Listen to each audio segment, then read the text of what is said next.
Las aventuras de una bruja filósofa.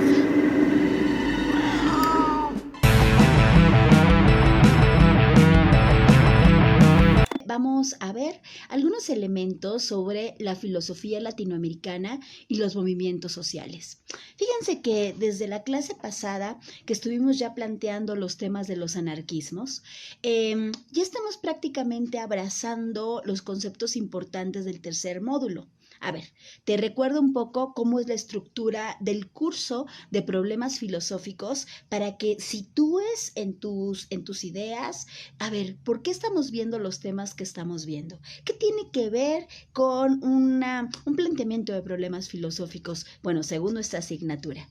En la organización que tenemos para trabajar filosofía 4, problemas filosóficos, encontramos en una primera parte un establecimiento de qué corrientes y qué problemas filosóficos hay en las diferentes etapas de la filosofía. De hecho, si recuerdas, por eso la insistencia en su momento de que viéramos las 4 etapas de la filosofía, de que ubicaras por lo menos autores básicos en cada etapa, de que platicáramos qué corrientes abrazaban cada uno de estos filósofos, filósofas, visibilizar pues diferentes modos de hacer filosofía a lo largo de los tiempos.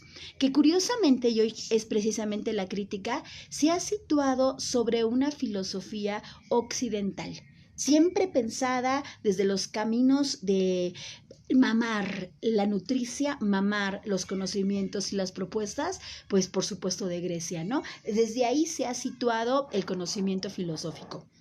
Bueno, en la segunda, y además aquí en el primer bloque, si recuerdan, estuvimos hablando también de la importancia de saber mirar a la historia desde diferentes perspectivas. Y a partir de saber mirar a la historia, que había una propuesta dialéctica, había una propuesta historicista, también había, por supuesto, una propuesta genealógica de mirar la historia, a partir de ahí situar la crisis, pensar la crisis. Por eso hablábamos de temas de nihilismo, de existencialismo, por eso hablamos también de marxismo.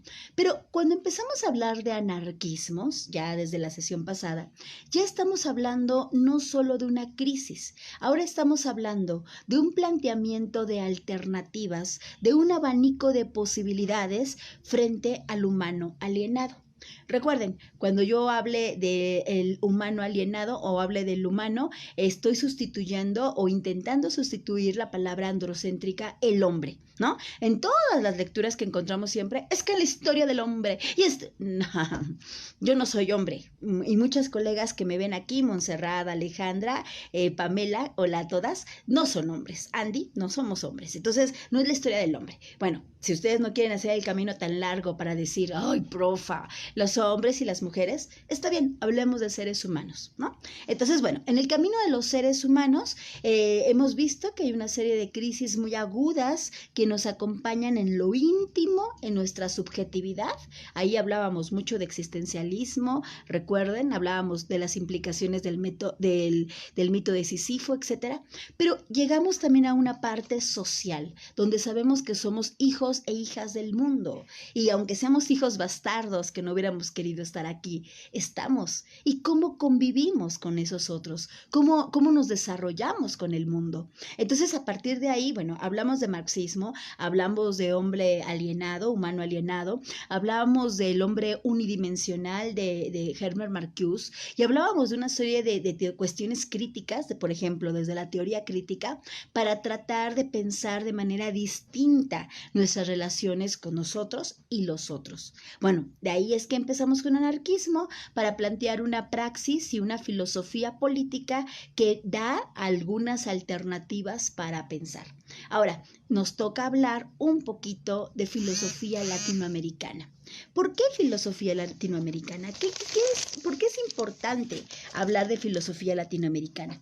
Es que, bueno, antes nada más de seguir, hoy las preguntas, porque bueno, me estás dejando por acá tus nombres, lo agradezco mucho, pero recuerda que hay que contestar unas preguntitas. Pues esas preguntitas te las voy a formular hasta el final de la breve sesión de hoy. Así es que para que no te distraigas buscando la respuesta a esas preguntitas y mejor te concentres en hacer tu apunte, sí, así, me encantaría que estuvieras en donde estés, pero con tu cuadernito y así en chinguita loca haciendo unas anotaciones sobre conceptos, sobre autores, sobre algunas ideas, para que al final, más rápido, aunque termine la transmisión, yo termino contigo y me voy corriendo con los colegas de interdisciplina, pero cuando yo acabe, no importa, tú te contestas las preguntas, ¿ok?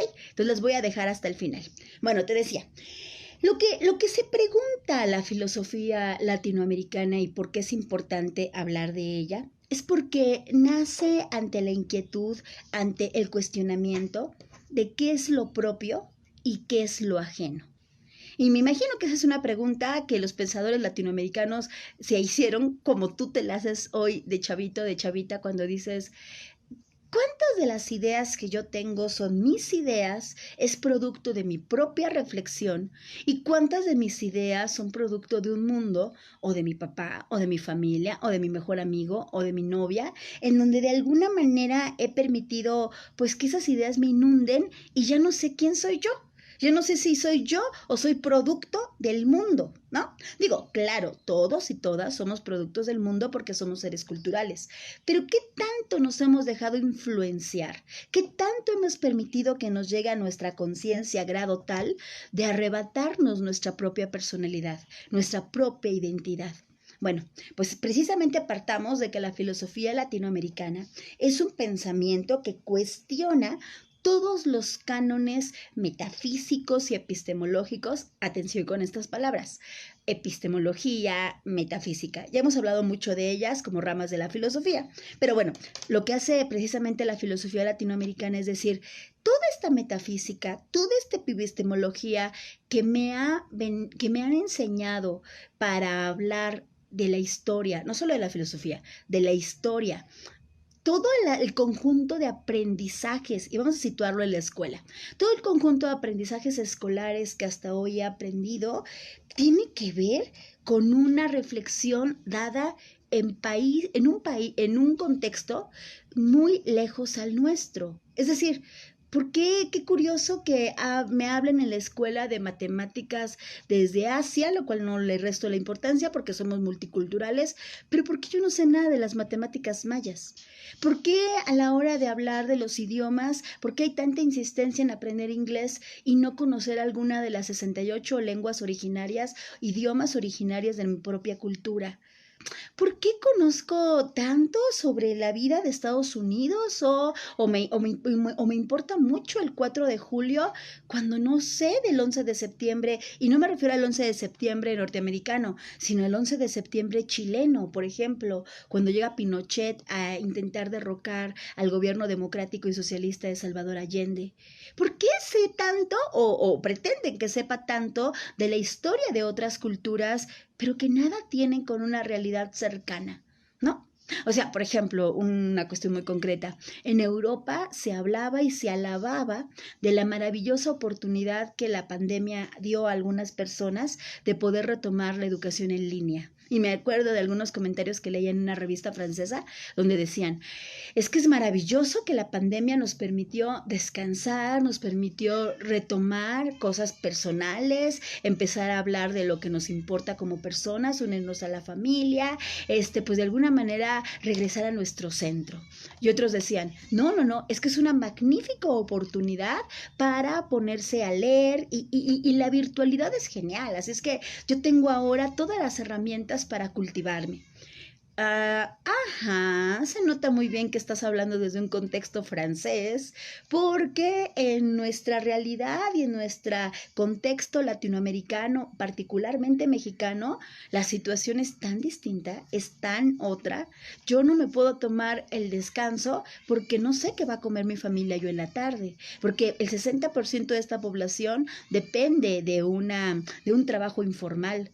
Yo no me puedo ponerme a leer y a conocer todos los millones de textos porque resulta que me robo el wifi del vecino y resulta que nada más puedo hacer las tareas a partir de los datos de la computadora, de los datos del celular, perdón, y que la verdad es que mi conexión de internet, bueno, ya hablo por mí, ¿no? Mi conexión de internet por más es chafísima, entonces yo quisiera como trabajar cuestiones profundas sobre lo que sea en línea, Pero, ¿de veras la educación en línea viene a complementar? O sea, sí en Europa, no en América, no en Asia, no en África.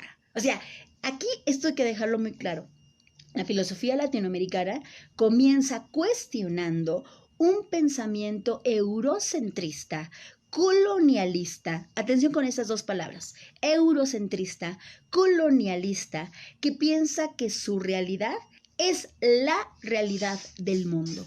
Y esto no es así. Los problemas particulares que tenemos, y no voy a hablar de África, no me toca, ¿no? No voy a hablar de la negritud, no me toca. Voy a hablar de lo que pasa en América Latina. Entonces, cuando empiezan estos primeros filósofos a cuestionarse qué pasa con este eurocentrismo, qué pasa con este colonialismo, llegan a una pregunta fundamental. Entonces, ¿qué somos? O sea, a ver, si ya estoy harta de recibir solamente conocimientos, y ojo, no estoy rechazando, no estoy teniendo una postura donde no quiera conocer Europa ni todas sus bondades academicistas, no. Lo que estoy diciendo es que porque solo y solo conozco o me han hecho conocer la propuesta de países europeos y no conozco la propuesta de nuestros propios pueblos originarios. Porque hay toda una serie de sistemas educativos que van desde la publicidad, los medios de comunicación, el imaginario y la construcción del imaginario social, donde inclusive me han hecho renegar de lo que yo fui históricamente hablando en mis raíces. ¿Por qué? Y ante este cuestionamiento, insisto, está la pregunta, ¿qué somos? ¿Qué somos? Y aquí esta pregunta de qué somos está alimentada, atención, un primer autor muy importante que vamos a mencionar y que te recomiendo si te interesa profundices sobre él, que se llama José Gauss. José Gauss aquí nos plantea una pregunta, pues que es ingenua, pero que al mismo tiempo abre así como ¡fum! La olla express. Porque él plantea, ¿qué como personas que hablamos la lengua española, como nativos de estos pueblos de América, no estamos satisfechos con conocer la filosofía de Europa o de Asia? ¿No, que no pensamos que eso es suficiente? Y el mismo José Gauss se contesta diciendo, no es suficiente, porque evidentemente es fundamental entender la evolución de nuestro propio pensamiento.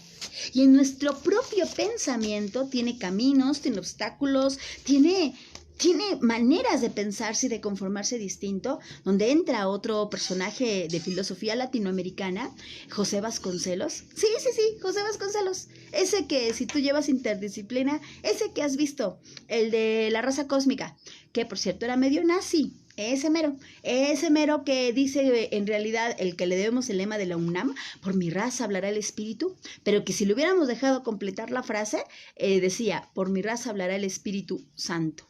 Sí, ese católico ortodoxo. Bueno, ese señor, José Vasconcelos, también no hay que negar, por favor, que es un filósofo muy importante sobre la identidad, en donde él dice, bueno, ok, ¿qué somos? ¿Y qué somos? A ver, déjenme pensarlo, dice Vasconcelos. ¿Qué somos a partir de la filosofía latinoamericana como un cuerpo global? O sea, hay que hacer una nueva filosofía de América, o a lo mejor sabemos que aunque Perú, Bolivia, Argentina, Chile, Uruguay, Haití, Brasil, etcétera, son países que tenemos una coincidencia fundamental. Somos países que tenemos un camino análogo. ¿Cuál es ese camino análogo? Y atención con este concepto, la dominación. Todos fuimos parte de una dominación donde de manera incluso homogénea arrebataron la multidiversidad de idiomas, es decir, más de los 500 idiomas que se hablaban en todas las regiones de la Vía Yala. Acuérdate del concepto, Abya Yala, ya lo hemos mencionado, búscatelo por favor por ahí, pero lo vuelvo a dejar aquí. Nos han arrebatado más de nuestros 500 idiomas en toda la multiplicidad cultural para que solamente hoy hablemos 2, si acaso 3. Sí, porque toda América Latina se le impuso que solamente hablara el castellano, el portugués, por supuesto que es muy importante, y el francés, ¿no? En el caso de Haití.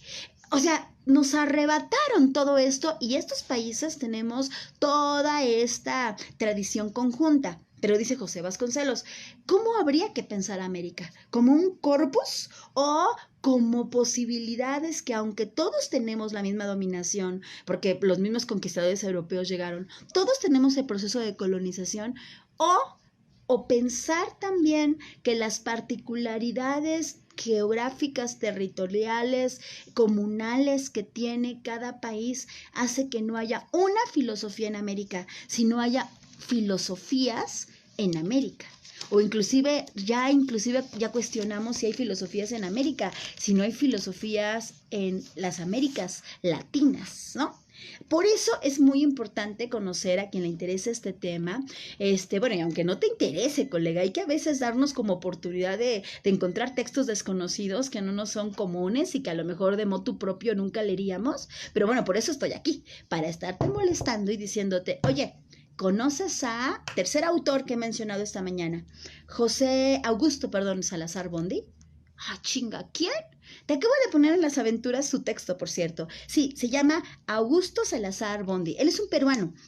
Y él tiene un libro muy importante que motivado por esta reflexión de José Vasconcelos se pregunta, ¿existe una filosofía en nuestra América? ¿Existe una filosofía? Me encanta porque la gata a lo lejos dijo, ¡miau! No hay. Y sí, efectivamente, ante la pregunta, ¿existe una filosofía en nuestra América? Termina diciendo como conclusión, te la voy a adelantar, te voy a spoilear el final del libro. Dice, no hay una filosofía en nuestra América porque hemos tenido no hay una filosofía como tal auténtica y original porque nos han impuesto y nosotros hemos imitado y ha sido una filosofía inauténtica, ¿no? ¿Por qué? A ver, déjenme hacer un recorrido muy rápido. ¿A qué nos estamos refiriendo?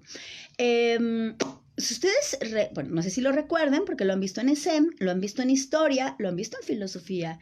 Cuando el proceso de colonización llega, también viene acompañado este proceso con un proceso de pseudohumanismo.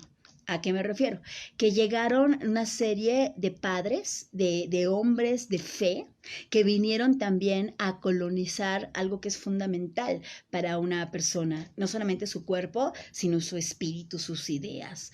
Y en esta colonización nosotros pretendieron, y lo hicieron, convertirnos al cristianismo como una forma contundente de ser ya sus siervos para toda la vida, porque nos enseñaron a amar a sus dioses, nos enseñaron, no a sus dioses, a su Dios, ¿no? Nos arrebataron toda la posibilidad de multiplicidad y nos dijeron, desde la monogamia de la fe, nos dijeron, debes de creer en un solo Dios, punto. Pero espérate, aquí nosotros tenemos dioses pues para la naturaleza, estamos hablando si hay agua, si necesitamos la cuestión por supuesto de la lluvia, bueno, pero también hablamos cuando las tormentas y cuando, hay un Dios, punto. E incluso estos humanistas que llegaron a plantear la importancia de recuperar la religión para nuestra América, planteaban, fíjate, su discusión filosófica y cómo es que la filosofía llega a nuestra América. Plantean el cuestionamiento sobre si nosotras éramos humanos. No son humanos, decían algunos, Gines de Sepúlveda, entre otros. No son humanos. ¿Por qué?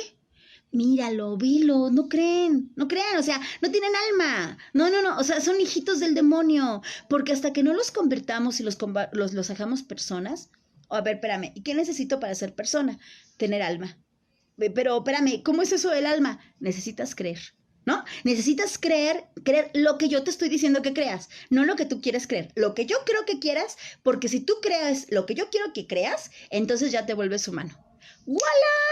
O sea, la filosofía en México, bueno, en América, y hablo de nuestro país por contexto, surge a partir de una reflexión para saber quiénes eran o no eran humanos, poniéndonos a nosotros como el juguete de en medio para saber si reuníamos o no los requisitos del cogito ergo sum, ¿sí? O sea, esa es una manera en que comienza en América la filosofía, trayéndola desde el contexto europeo.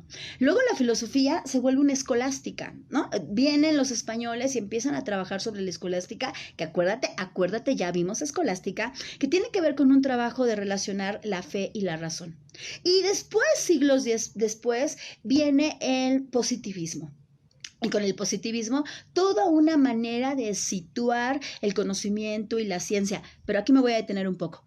Porque algo muy importante que empezó a entender Augusto Salazar Bondy en este texto de Existe una filosofía en nuestra América, y que empezaron a entender muchísimos filósofos que empezaron a cuestionar si había o no filosofía aquí. Dijeron algo fundamental. A ver, espérate. Ha habido pensamiento crítico. Por supuesto que ha habido un pensamiento crítico, pero este pensamiento crítico no se ha situado en una idea metafísica, ontológica, estética, que es sobre lo que están metidos los europeos, ¿sí? O sea, por ejemplo, Hegel justificaba, por supuesto, la colonización de los pueblos. Él habla de una sistematización de la historia y él, desde una postura idealista, coloca al ser. Aquí en nuestra América, la verdad es que los temas del ser no son temas propios, no son temas que nos hagan eco, que nos conecten, porque lo que nosotros nos conecta es reflexionar sobre las condiciones políticas y sociales que nos ha tocado vivir. O sea, a ver, discúlpame, yo no estoy ahorita pensando en la estética del objeto. Yo estoy pensando en qué chingados voy a comer al ratito, porque lo que me interesa es una sobrevivencia. Y a todo esto, ¿por qué siendo nuestra América un continente tan rico en la posibilidad de convivir con la naturaleza y de ahí disfrutar los recursos naturales, por qué importamos? ¿Por qué teniendo nuestra gente, nuestra cultura, nuestros idiomas, nuestras tradiciones, nuestras maneras de pensar, ¿por qué andamos pensando lo que piensan los europeos? Y esto no lo dijeron los filósofos, esto lo dijeron las personas de a pie. Esto lo dijo, por ejemplo, un pensador, que no era filósofo para nada, era militar, un tipo del siglo XVIII. Mientras en el siglo XVIII estaban los temas de la escolástica en América, estaba un militar venezolano, sí, se llama Simón Bolívar. Él no es filósofo, pero él es uno de los grandes precursores de los movimientos sociales revolucionarios en América. Sí, Simón Bolívar, el que hablaba de las fronteras. Este venezolano del siglo XVIII es uno de los primeros que nos invita a romper el sistema hegemónico, uno de los primeros que nos invita a cuestionar la servidumbre, a cuestionar la obediencia y a pedir la reflexión sobre vamos a buscar otras formas de convivencia donde ya no sean los que mandan los que nos manden. Busquemos otra manera de estar. ¿Me explico? O sea, lo que van dándose cuenta los filósofos, las filósofas en el siglo XX que trabajan las filosofías latinoamericanas, es que en realidad, aunque nosotros no tengamos o no hubiéramos tenido prácticamente hablando una filosofía conceptual sistematizada y que nuestros temas no tenían que ver con el tiempo, el ser, el alma, sí tenían que ver por una realidad concreta con temas directos de la política, la economía, inclusive hasta con los temas de la muerte. O sea, lo que ha hecho nuestros pueblos de manera práctica, y por eso hay tanto que aprender de nuestros propios barrios, de nuestras propias colonias, de nuestros propios pueblos, es que ellos no se han preguntado sistemáticamente, pero ellos han estado, sí, de alguna manera hablando sobre dos conceptos fundamentales que son los que se preocupa hoy la filosofía latinoamericana, que son los temas de la subordinación y la dependencia, ¿sí? Subordinación y la dependencia. Aquí viene otro autor. Hoy te estoy hablando de muchos autores, así es que échale pluma, por favor. Ahí viene un filósofo, a mí no me gusta mucho, no me cae muy bien, pero sí es muy interesante lo que dice en su libro. ¿Es la filosofía una ciencia o es una ideología? Se llama su libro. ¿Es la filosofía ciencia o ideología? Bueno, este libro es de un filósofo que se llama Leopoldo Sea, que recientemente murió. Bueno, Leopoldo Sea dice que la filosofía latinoamericana tiene una corriente muy importante que está hecha por filósofos engangués. Filósofos engangués. A ver, ese concepto, anótalo. ¿Qué es un filósofo engangués? Que así con la misma fuerza que toman la pluma, toman la espada. ¿Sí? O sea, es decir, que así como pueden hablarte y desestructurar un discurso filosófico, también al mismo tiempo te hacen un manifiesto político que te invitan a la acción.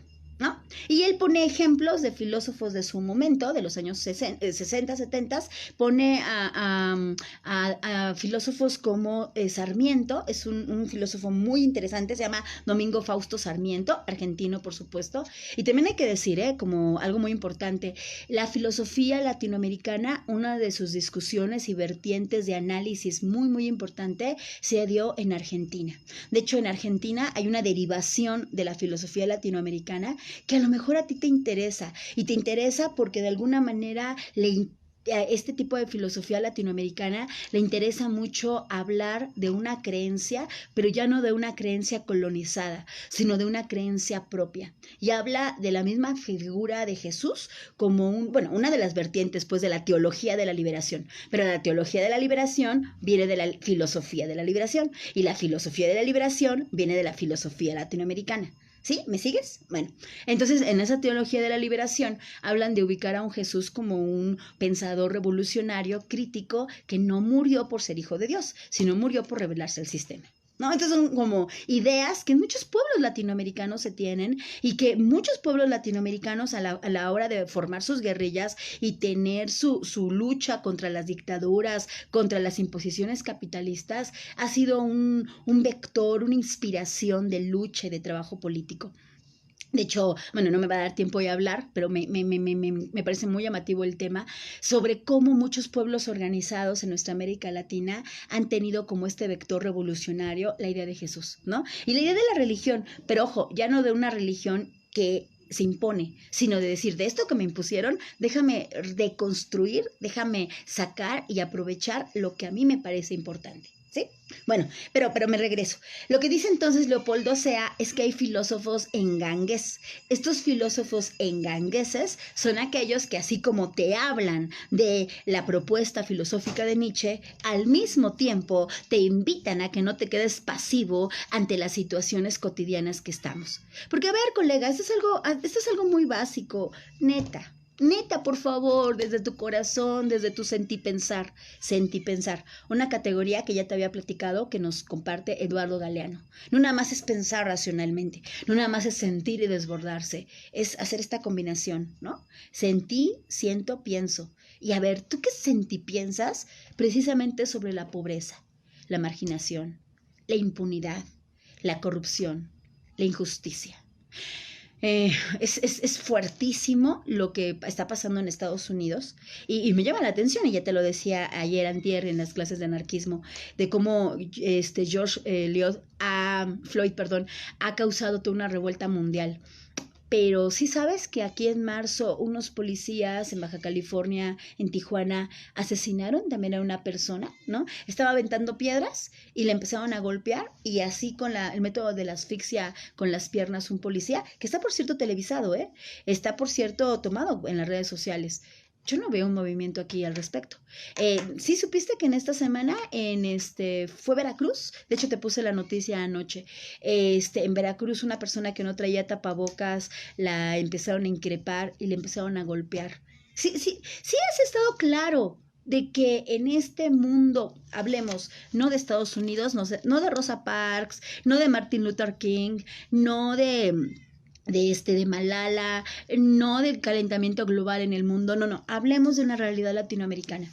Sí te has dado un chapuzón a entender todas las luchas políticas, que hay que decirlo, se nutren filosóficamente de la filosofía latinoamericana, que han pensado, que han replanteado qué hacer ante esta pobreza, marginación, injusticia, corrupción que vive nuestra gente. Sí, colega, ya sé, han insistido tanto en que nos desatendamos de esto, han insistido tanto en que volteemos hacia otro lugar, han insistido tanto en arrebatarnos nuestra conciencia crítica colectiva y quedarnos específicamente en una reflexión de mí, por mí, para mí. Esto es muy grave, pero si nosotros tenemos ganas de romper esos modelos ya caducos, entonces nosotros, como diría José Nun, podríamos ser parte de la rebelión del coro. ¡A chinga, maestra! Ese conceptito si no me lo sabía. La rebelión del coro.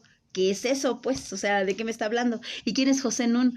José Nun es un escritor, es un periodista que habla en un texto sobre la rebelión del coro. Esto es muy interesante. Y a ver, ¿a qué nos estamos refiriendo con la rebelión del coro? Y voy a tomar un ejemplo griego para de ahí retomar lo que los pensadores, pero más allá, algo importante de la filosofía.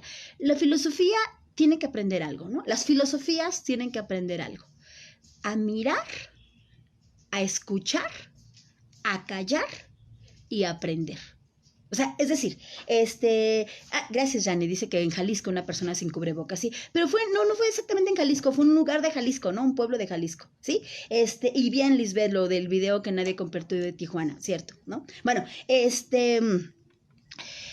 a veces las personas que nos dedicamos a hacer reflexiones de la vida, reflexiones filosóficas, como que se nos va, podemos llegar a ser muy soberbios para clasificar, acomodar, sistematizar lo que pasa en el mundo. Por supuesto que es importante, no lo estoy negando, pero se nos olvida que lo que nosotros decimos, tal vez muy elocuentemente, muy de manera garigoleada y bella, no está pensado de esa misma manera, pero sí está vivido y reflexionado de forma más sencilla por los pueblos ya.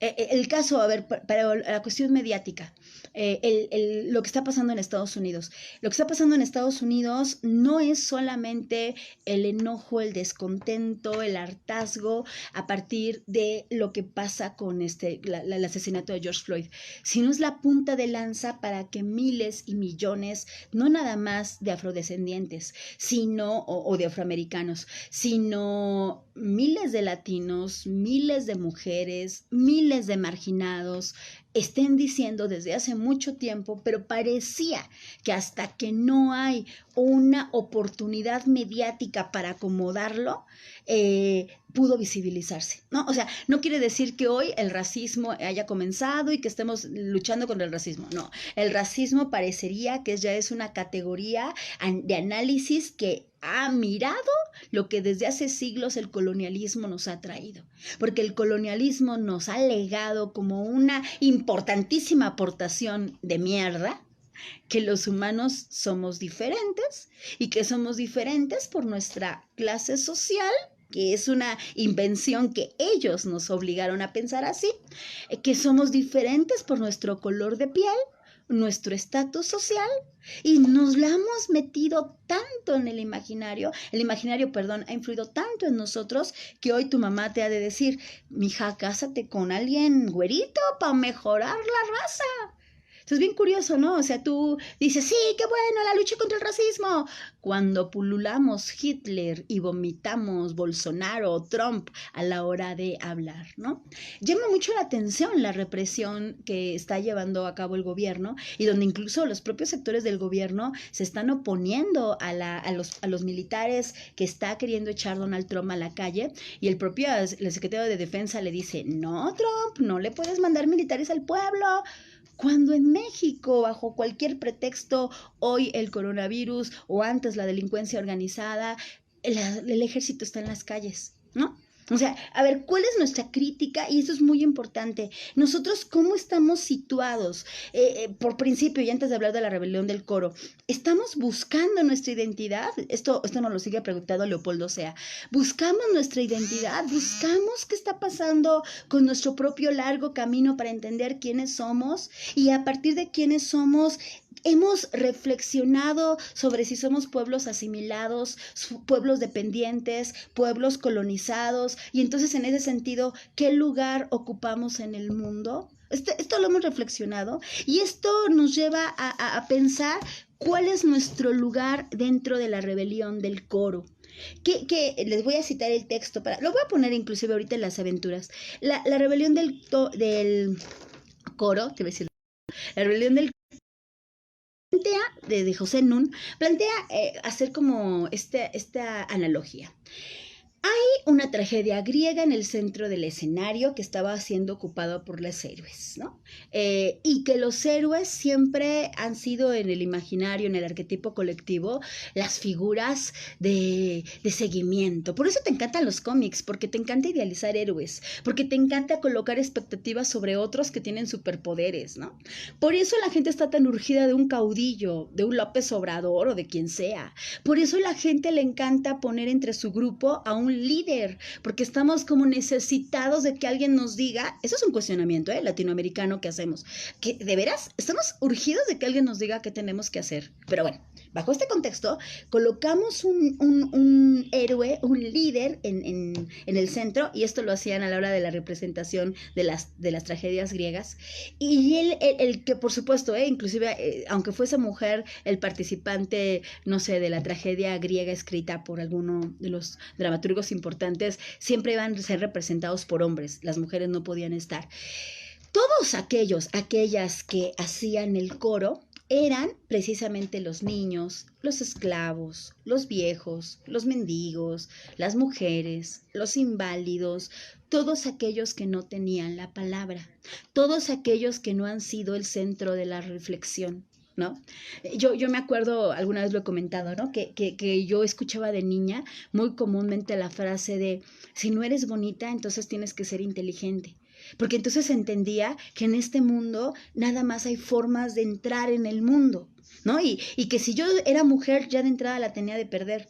Porque si era mujer, entonces tenía que demostrar a través de mi belleza, comillas, que era yo alguien en el mundo. No bastaba con ser persona, no bastaba con pensar, no bastaba con estar buscando qué quiero. No, tenía que ganarme el mundo, pero no me lo tenía que ganar como persona, sino como objeto. Entonces tenía que hacer una serie de cosas horriblemente machistas para que el mundo me mirara. Compañera, ¿sabes de lo que estoy hablando? ¿Sí? ¿No? Entonces, en este sentido, todos los que hemos estado en el coro, los que no fuimos los bonitos, los que no fuimos los delgados, los que no fuimos los carismáticos, los que no fuimos las simpáticas, la gente que no teníamos dinero, la gente que no le entrábamos al buleo, o sea, todo esto lo estoy traspolando a nuestro mundo actual, ¿no?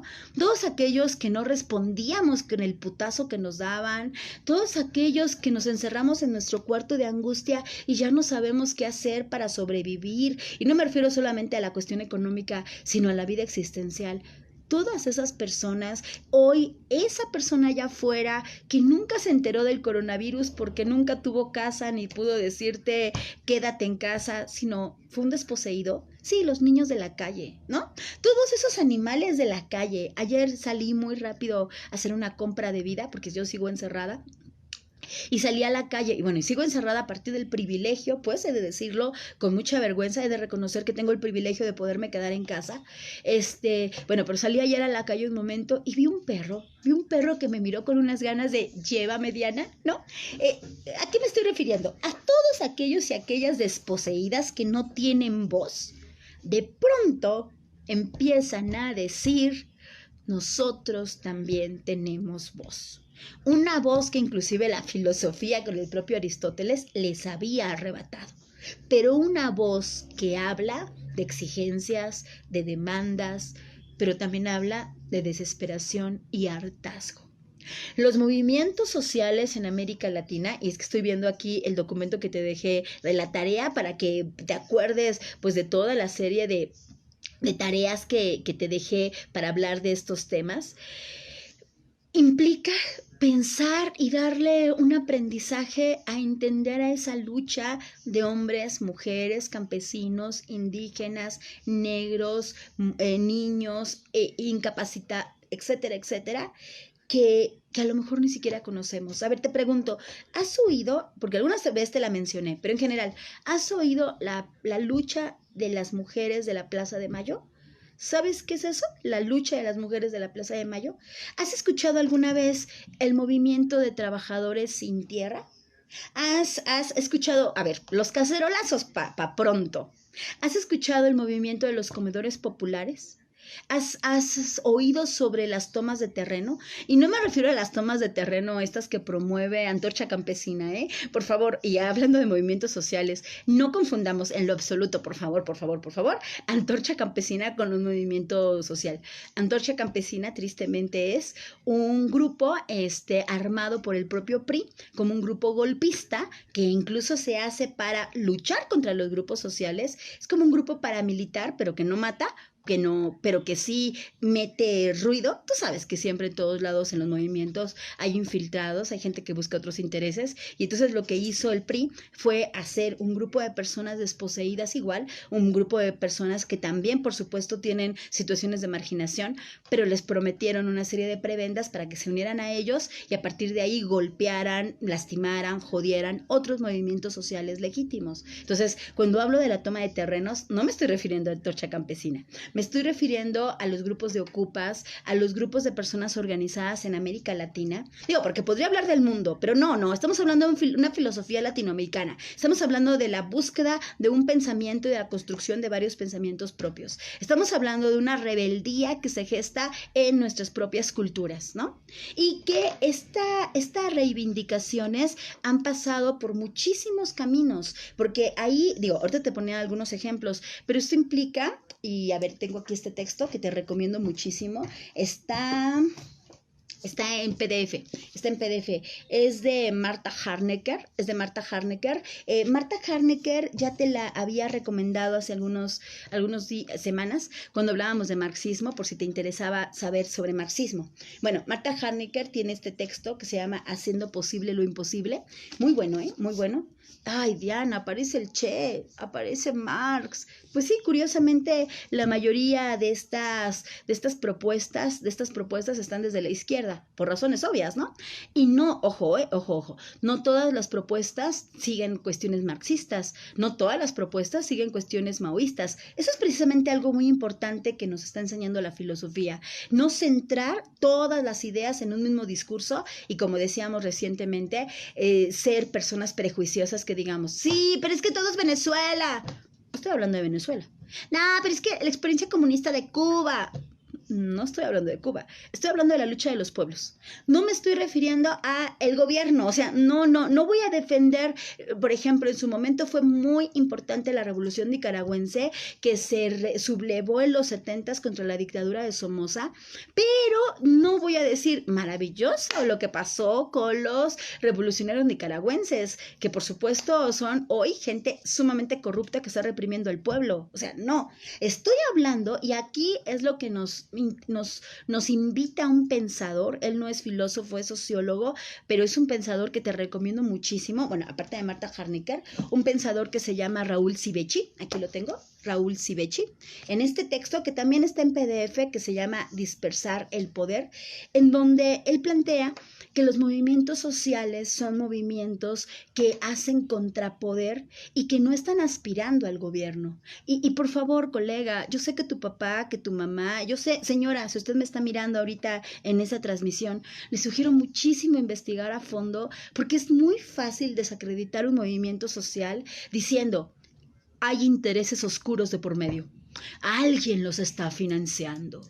Como cuando el movimiento feminista y dicen que Soros, ándale, George Soros, un empresario gringo, está pagándonos a las feministas. O sea, dijera López Obrador, el 90% de las llamadas de auxilio de violencia de género son juego. Sí, o sea, los feministas en realidad no nos matan, o sea, perdón, a las mujeres, no nos matan, no nos violan, o sea, no hay violencia, piches viejas, más bien somos las que provocamos que nos hagan algo, como dice Bárbara Regil, ¿no? Ya viste el tren del mami que hoy ahora, pídele a quien te agrede a que no lo haga, pídele por favorcito. Sí, porque todo está en nuestra imaginación.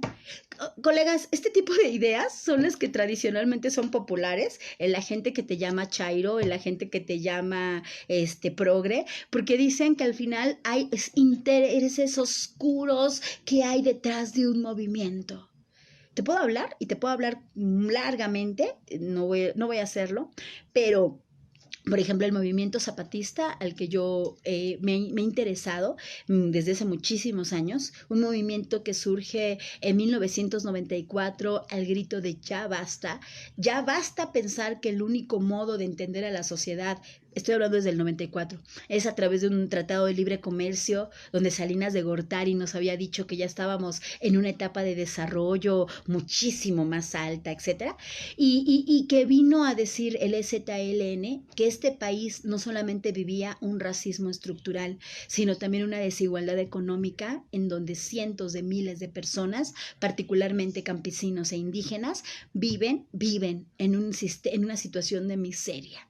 El ya basta implica un clamor de los pueblos por reivindicar sus derechos a coexistir, como dijeron los zapatistas, en un mundo donde quepan muchos mundos. Cuando yo participé activamente en este movimiento zapatista, recuerdo que la gente me decía, ¿no? La gente que conocía me decía, ¿a dónde vas? A Chiapas. ¿Y quién te paga el viaje? No, nadie. Ahorro mis pesitos y me voy en una caravana y voy a Chiapas. Ah, ¿y qué vas a hacer a Chiapas? ¿Qué te dice tu líder, Marcos?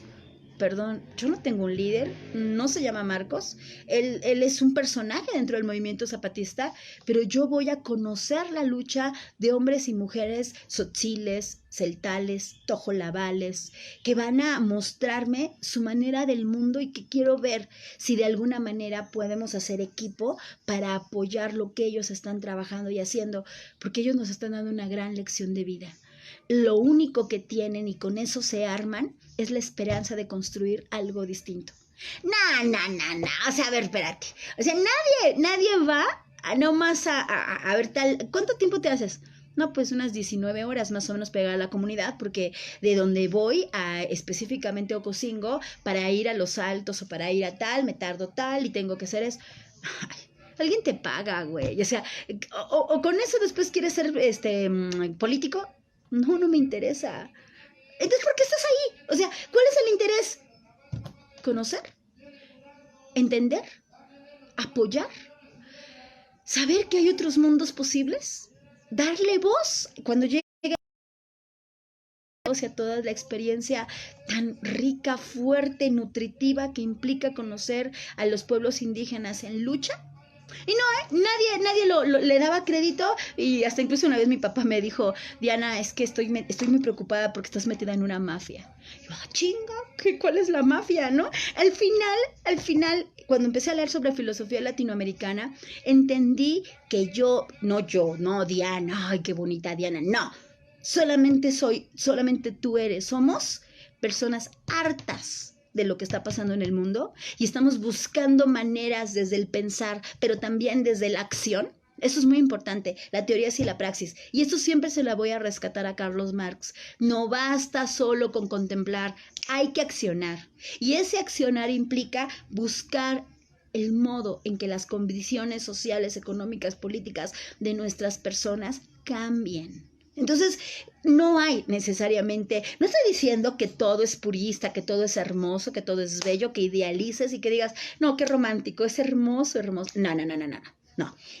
Por supuesto, por eso tenemos la importancia de fomentar un pensamiento crítico y nutrirnos con las ideas de la filosofía latinoamericana. Pero la filosofía latinoamericana lo que nos está invitando es a preguntarnos sobre nuestra identidad, a preguntarnos sobre el camino cultural que nosotros como personas habitantes de esta tierra dominada y colonizada somos. Y la filosofía latinoamericana ha sido el bastión para que muchísimos grupos políticos, y no digo grupos políticos en el poder, no, digo movimientos sociales, se estén nutriendo para trabajar y repensar lo que los filósofos están diciendo. ¿Qué queremos para nuestras vidas? Hay un grupo que te recomiendo mucho, Mujeres Creando se llama, es un grupo de mujeres en Bolivia, y una mujer boliviana de este grupo que se llama María Galindo escribió un texto que te lo voy a poner ahorita en las aventuras, un texto sobre el coronavirus muy fuerte porque bien dice, ella y muchos otros argumentan que vivimos un coronavirus 1984. Sí, basada en esta idea de Orwell, del control de 1984, de una sociedad disciplinaria, de una sociedad vigilante, del gran hermano, de ese ojo que te vigila.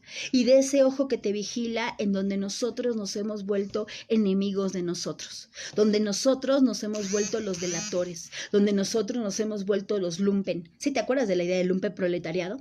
Donde nosotros nos hemos vuelto los peores críticos contra el otro. Y los sistemas capitalistas de poder económico, político y social que gestionan esos sistemas disciplinarios, del que nosotros nos hemos envuelto de tal manera que nos perdamos ya en él, están felices de ver cómo entre nosotros nos despedazamos, cómo entre nosotros no hay solidaridad, no hay posibilidad de una reflexión para buscar caminos para, ok, no te quito, no me quitas, caminemos juntos, ¿no? La explicación ante la pregunta, ¿por qué somos como somos ante los personal médico, por ejemplo?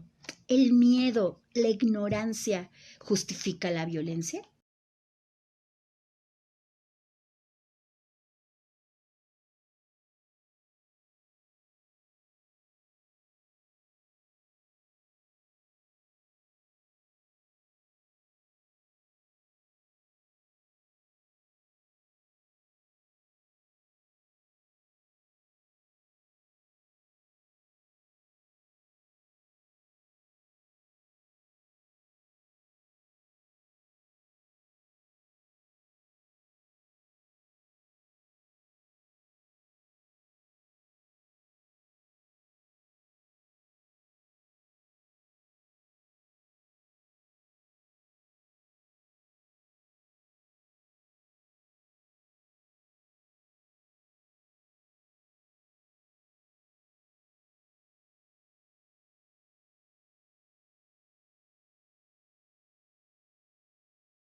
Movimientos sociales en Latinoamérica, 10 movimientos sociales en Latinoamérica que hayan sido influidos por la filosofía latinoamericana. 10 movimientos sociales que de alguna manera tengan una influencia por la filosofía latinoamericana. ¿Sí? 10 movimientos sociales. ¿Sale? Bueno, entonces ya me voy. Estas son tus preguntitas. Ojalá, Eric, ya que te tocó tomar la clase ahora sí, el día y la hora y todo, a ver si nos anotas las preguntitas. Dice Laura que si lo puede hacer en el cuaderno. Sí lo puedes hacer en el cuaderno y me tomas una fotito, por favor. Moni, muy importante lo que dice sobre el Gran Hermano. Vamos a seguir hablando sobre COVID 1984. Vamos a seguir hablando de la sociedad disciplinaria.